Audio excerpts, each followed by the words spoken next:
Baik, bismillahirrahmanirrahim. Assalamualaikum warahmatullahi wabarakatuh. Welcome back to my channel. Selamat siang ya untuk rekan-rekan guru.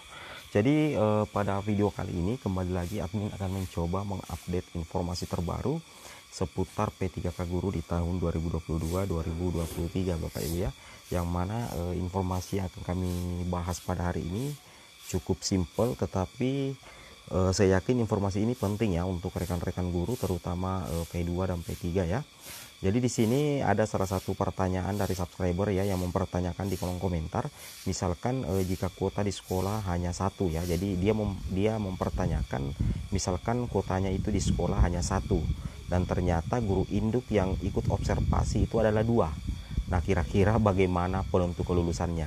Bapak Ibu harus tahu ya, seringkali admin sudah membahas bahwa formasi untuk sekolah induk ya, kalau kita berdasarkan dari penjelasan Bapak Andika Ganendra 2 bulan yang lalu, itu formasi itu bisa berpindah Bapak Ibu ya. Jadi tidak menutup kemungkinan formasi itu tidak dikunci kecuali misalkan ada kebijakan baru. Nah, khusus untuk P2 dan P3 itu masih menggunakan skema ya, skema 2022. Tapi sebelum kita lanjut ya, bagi rekan-rekan guru yang baru pertama kali menemukan channel ini, jangan lupa tekan tombol subscribe dan aktifkan lonceng notifikasinya agar setiap hari Bapak Ibu bisa mendapatkan update informasi terbaru dari kami. Dan sekali lagi, bantu channel ini untuk segera menembus 90.000 subscriber di tahun ini ya. Jadi mudah-mudahan pada kesempatan kali ini channel ini bisa 90.000 subscriber ya di bulan Januari ini. Amin amin ya, dan segera menembus 100.000 subscriber ya. Oke. Kita langsung saja ya, to the point saja ke informasinya. Di sini Bapak Ibu ya, Bapak Ibu perlu memahami bahwa misalkan kuota cuma satu ya, ternyata yang ikut observasi 2 guru sekolah induk, bagaimana kelulusan bagi P2, P3 yang lolos ASN ya.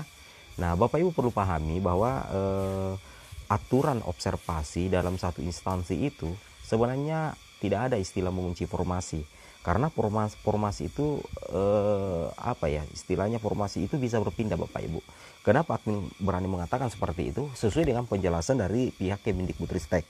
Kemudian yang kedua, bahwasanya untuk aturan pengusulan penempatan itu berdasarkan urutan nilai terbaik ya. Jadi dalam satu instansi misalkan bahkan salah seorang guru misalkan ya di satu sekolah yang tidak ada kuotanya tapi dia adalah P2 atau P3, dan ternyata setelah diobservasi di sekolah induknya mendapatkan nilai yang mantap bagus, maka bisa jadi dia yang akan mengisi formasi, apakah nanti ditempatkan di sekolah yang kekurang guru atau memang formasi itu dipindahkan ke sekolah induknya sepanjang di sekolah induknya itu masih tersedia kebutuhan ya.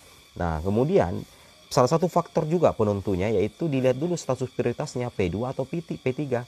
Kalau misalkan yang bersaing itu P2 dengan P3, otomatis yang menjadi pemenang pasti P2 Bapak Ibu ya, karena pemerintah itu memfokuskan juga untuk penuntasan P2, karena kita ketahui P2 itu adalah berisi guru-guru yang masuk dalam kategori THK 2 seperti itu ya. Oke, nah sekarang di sini kita coba menganalisis lebih detail lagi terkait dengan hal ini.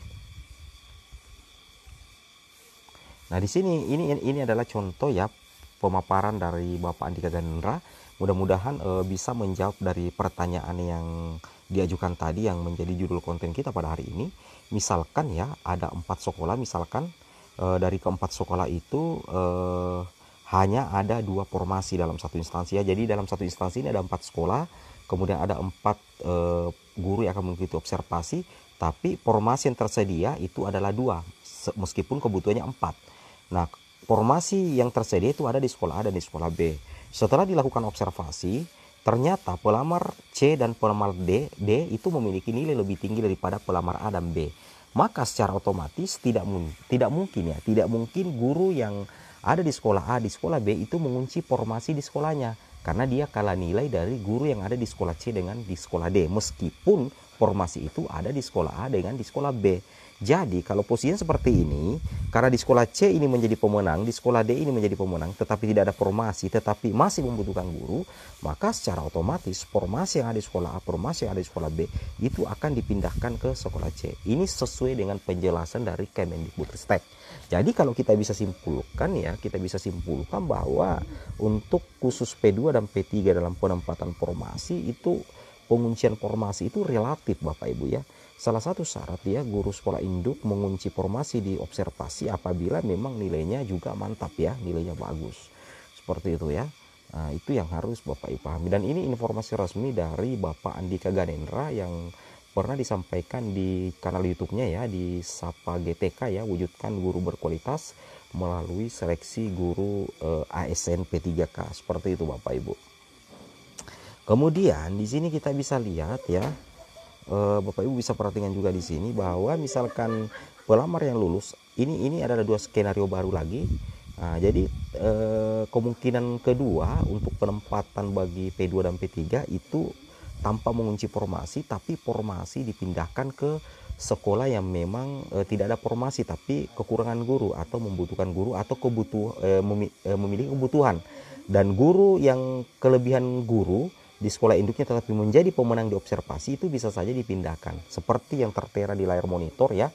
Dalam satu instansi ada 4 sekolah, ternyata kebutuhan yang tersedia itu cuma 2, guru honorer yang ikut observasi 5.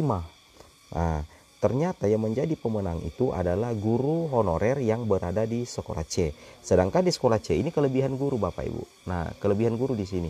Jadi tidak mungkin formasi yang ada di sekolah A itu dipindahkan ke sekolah C. Jadi nanti kalau posisi seperti ini di sekolah B akan dipindahkan formasi yang ada di sekolah B.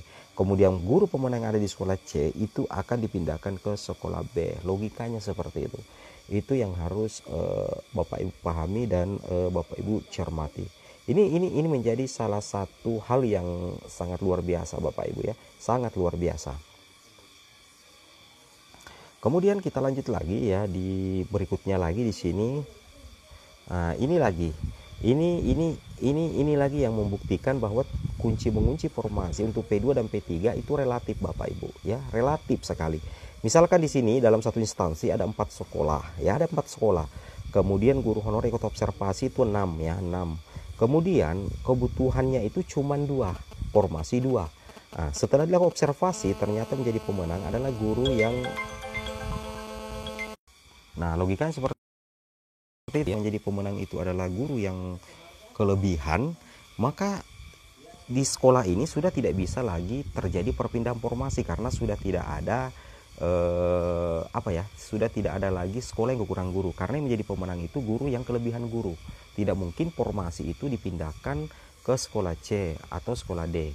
Nah, jadi kalau posisi seperti ini memungkinkan ada penguncian formasi, makanya mengatakan untuk P2 dan P3 penguncian formasi itu relatif Bapak Ibu. Jadi secara otomatis nantinya kalau posisi seperti ini yang menjadi pemenang itu berlaku yang dikatakan pemenang kedua. Nah, jadi nanti di sini yang akan mengisi formasi guru yang ada di sekolah A dan guru yang ada di sekolah B, seperti itu ya. Oke, kita lanjut lagi.